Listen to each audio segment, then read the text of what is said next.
فأعوذ بالله من الشيطان الرجيم بسم الله الرحمن الرحيم ولا تهنوا ولا تحزنوا وأنتم الأعلون إن كنتم مؤمنين صدق الله العلي العظيم درود شريف اللهم صل على سيدنا نبينا شفيعنا وحبيبنا ومولانا محمد صلى الله عليه وعلى آله وأصحابه وبارك وسلم শুকরিয়া আদায় করতেছি মহান রব্বুল আলামিনের দরবারে।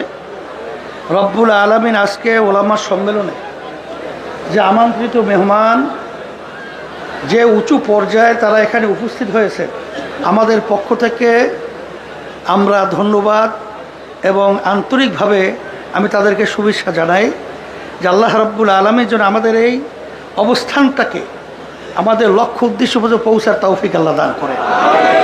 আর সাথে সাথে আমি যেটা লক্ষ্য করেছি, 53 বছর স্বাধীনতার বয়স, 54 বছর চলছে। এখন বর্তমানে বাংলাদেশের যে পরিবেশ পরিস্থিতি এবং সমস্ত মানুষের যে আশা আকাঙ্ক্ষা, এরকম ইসলামের পক্ষে এরকম আমি আগে পরে কখনো দেখি নাই, শুনিও নাই।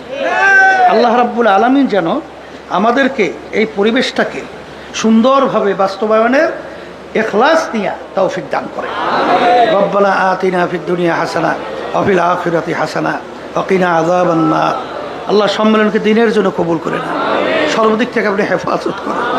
ইখলাস নিয়ে আমাদেরকে একাত্রিত কাজ করার তৌফিক দান করে। বিরহমাতিকা ইয়া আরহামার রাহিম।